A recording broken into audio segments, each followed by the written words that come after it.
If you pay attention to any type of news lately, you know that we are living in a time that is full of divisions and turmoil. Truth is filtered, the cross of Jesus is embellished, and to make it defensible to vacillating sinners who are impartial to truth. Our banner of righteousness has been compromised through liberality. Our salt is losing its relish. Martin Luther King Jr. once said, "A man dies when he refuses to stand up for that which is right. A man dies when he refuses to stand up for justice. A man dies when he refuses to take a stand for that which is true." It's time for us to stand for truth and to contend for it. Do you want raw, unfiltered news from a Christian perspective?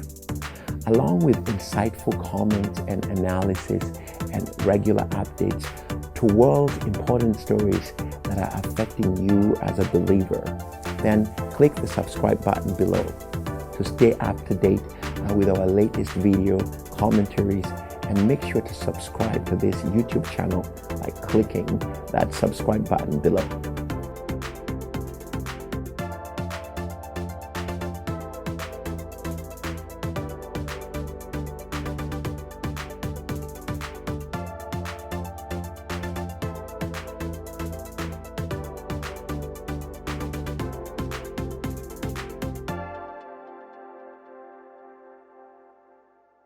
The U.S. Senate may soon vote on House Speaker Pelosi's Radical and Deceptive Equality Act. Now, this demonic Pelosi's bill recently passed the House, all right? And this bill is going to infringe upon your religious liberty. Be prayed up, Christians. It's all coming. This bill has nothing to do with equality, as they're saying, all right? They're saying, oh, it's all about equality. Has nothing to do with equality, but everything to do with punishing Christian religious freedoms, all right? They want to infringe upon our Christian religious freedoms. They're trying to restrict and control your speech. Now, if Senate were to pass Speaker Pelosi's demonic bill and Joe Biden were to sign it into law, it will unleash radical persecution by liberals, all right, to attack those of faith like you and I. Listen, our faith dictates that marriage is only between one man and one woman, and that sexual identity of males and females is a fixed biological fact. I'm going to say it again. God did not create Adam and Steve. God created Adam and Eve, all right? And some parts of your body, all right, like your anal or your anal parts, were not created for sexual intercourse, or for procreation. They were created for pooping. Your anal was created for pooping and not for sexual intercourse or for reproduction, all right? God made Adam and Eve, not Adam and Steve. Again, and your anus, okay, wasn't meant for sexual intercourse or reproduction, but for pooping. If the Senate were to pass Pelosi's bill and Biden to put its signature on it and make it law, it will unleash so much persecution, so much vilification, okay, upon those of faith. Faith-based business owners will be persecuted. Employees and customers will be subjected to relentless attacks and lawsuits from radical LGBT agenda. All right, female business owners, customers, employees will be forced to share spaces and even restrooms, all right, and dressing rooms with men who claim to be women. Healthcare providers, professionals will be forced to perform gender transition procedures, sex changes, and provide for medical services with your tax dollar. They don't care about whether you agree or not. They're going to take your tax dollar and they're going to pay it to these doctors so that they can do the sex changes and provide for medical services and hormone therapy that will violate our moral and our religious conviction. And it will also violate some of those practitioners. Their moral and religious convictions will be violated by this.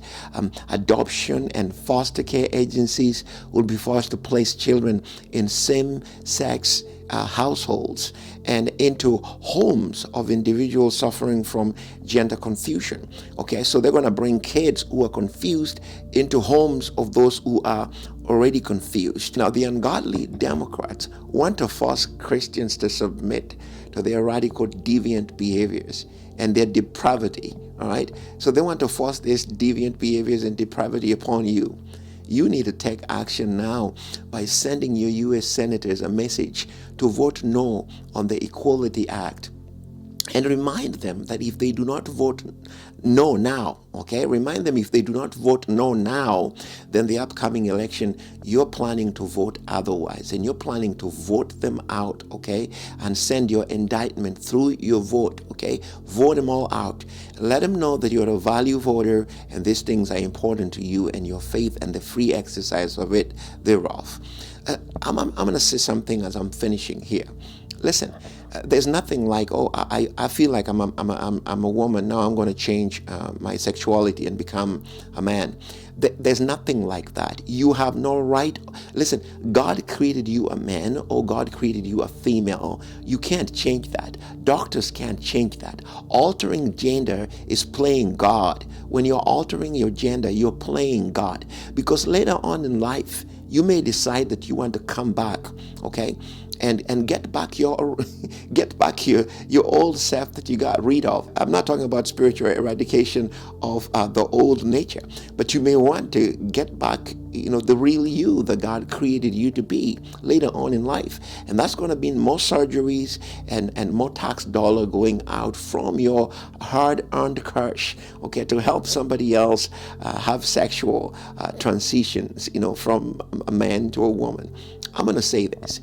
The Bible is very clear about this kind of issue in Psalms chapter 7 verses 2. In Psalms chapter 7 verses 2, Scripture says, "Lest it tear my soul into pieces when there is none to deliver. Lest it tear my souls. Let the enemy, the foe, the devil tear my soul into pieces when there is none to deliver."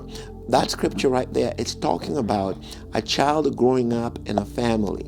And God's intention during the upbringing of a child within this incubation period in the home, God intends for that home to be like a mini heaven on earth, where the child grows up learning the love of a father or the love of a mother, or the two parents partnering together and creating, making the home a refuge or a heaven on earth kind of an atmosphere, all right, and inputting these values in a child so that the child grows knowing the love of God. Now, what Satan does, it comes upon that incubation period, that environment of growth for the child, and it infiltrates that environment and causes a divorce or causes abuse or causes something in there that is going to alter the thinking process of a child. So it's either going to be a trauma or abuse or divorce or something that changes the intention of God in this home. If God intended for the home to be a refuge, Satan makes it a hell. Okay, so that trauma kind of violates the soul of the child.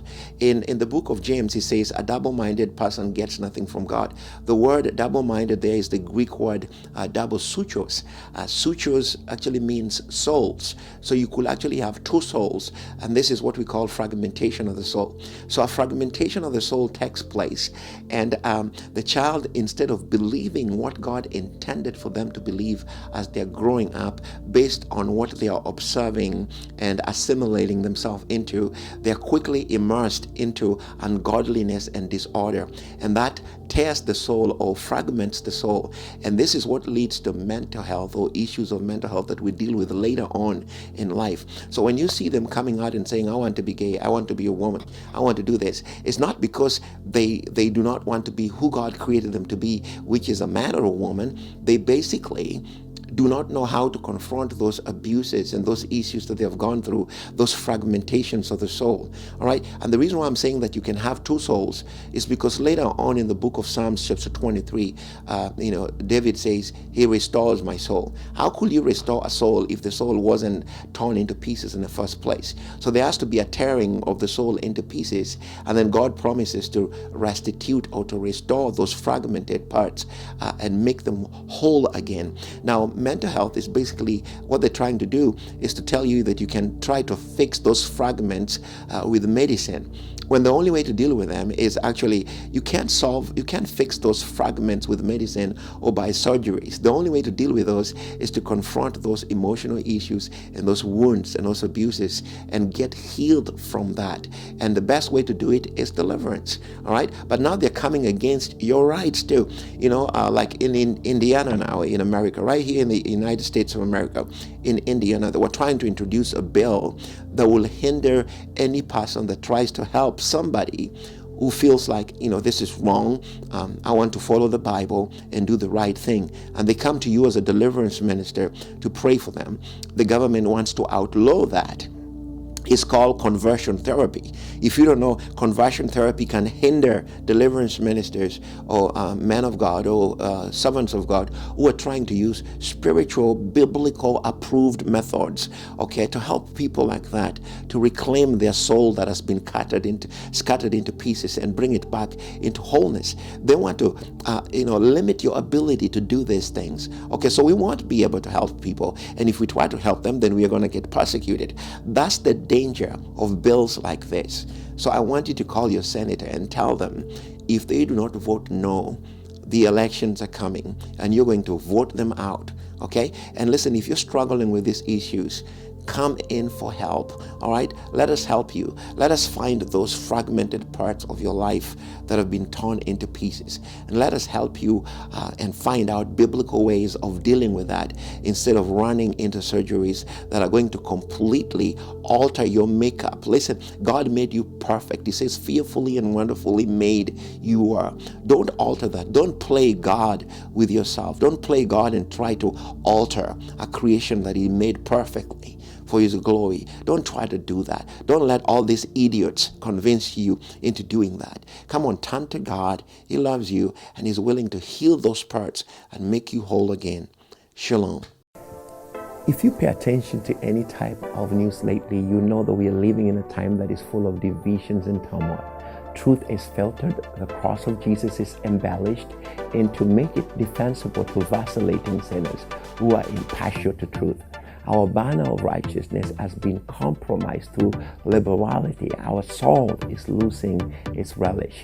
Martin Luther King Jr. once said, "A man dies when he refuses to stand up for that which is right. A man dies when he refuses to stand up for justice. A man dies when he refuses to take a stand for that which is true." It's time for us to stand for truth and to contend for it. Do you want raw, unfiltered news from a Christian perspective? Along with insightful comments and analysis and regular updates to world important stories that are affecting you as a believer, then click the subscribe button below to stay up to date with our latest video commentaries, and make sure to subscribe to this YouTube channel by clicking that subscribe button below.